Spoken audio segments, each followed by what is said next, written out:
have a philosophy that we have kind of used when building our platform, and that is community. Together, we believe that we are really lucky to go to Ohio State. We are a community of Buckeyes. We are so proud to be Buckeyes. But at a micro level, in the university district, we believe we need to become more inclusive. And we want to do that by providing support. And providing support should be facilitated by the undergraduate student government. And that's how we see this organization in the future. Every strong leader has a vision of how to improve and advance. Our university is a leader among Big Ten schools, among large state schools all across the nation.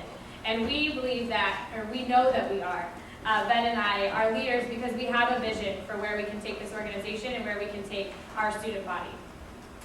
With that, community and the foundation of being support, we want to reach out not only to and ensuring that every student, no matter where they reside within the university district, is safe, but it transcends through academics and it transcends through all facets of student life. Jordan talked about this already a little bit, but when it comes to building that community, if you have parts of the community that aren't represented in your student government, then clearly you're not representing everyone you need to.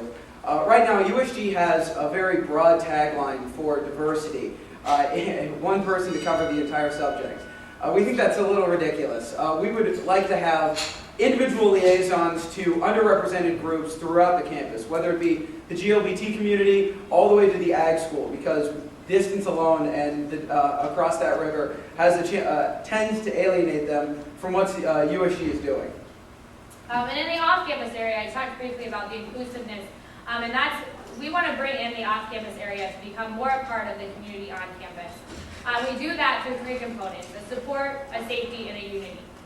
We want to bring unity to the off-campus neighborhood and highlight that I'm saying neighborhood, not area. We have over 15,000 undergraduate peers that live on the east side of High Street. This is a neighborhood of students and of friends. And so we bring unity by strengthening our community ambassador program and strengthening the resources that they have to bring our students together in that area. And also utilizing the new location of the Ohio Union to be able to have social events and dinners and family dinners for the off-campus students to bring them in and on campus.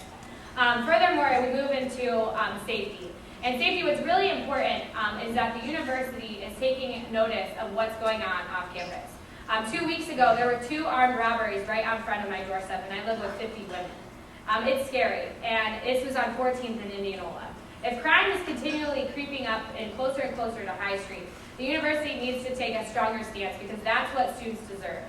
And we propose that we do this by having students have the opportunity through the registrar to put their current residence and list it. And this could be private and accessible to only university administrators, so that even if you haven't registered for the crime alerts, if there is a robbery, a vandalism, or some type of violence that happens around your current area of residence, the university can contact you and make you aware of what's going on where you live. And then the third component is support. And this is so key, and this is why I saved it for the last, because this is our main base for our theory behind community and our platform. And this support system is really uniting students against bad landlords in the off-campus area. And I think we should talk a little bit more about that. It is a bit of a pet project of mine, because the thing is, we need to support this community. And right now, it's being leached on by landlords that are trying to take advantage of undergraduate students that they feel don't know what they're doing.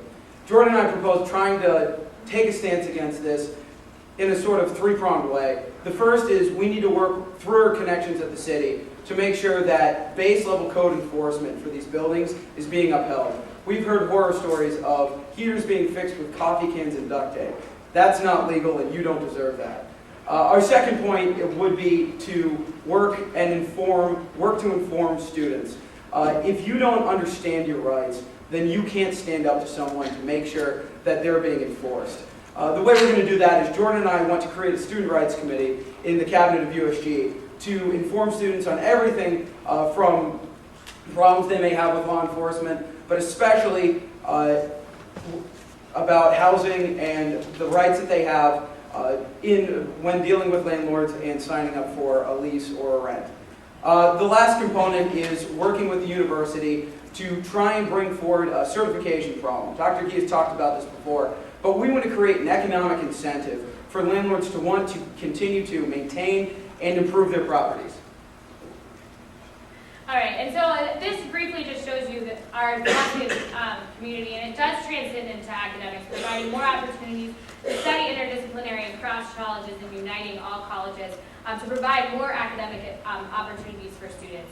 Ben and I have worked to develop a platform that goes hand in hand and benefits all students, and that's what we want to work for if we are elected for a strong term on USG.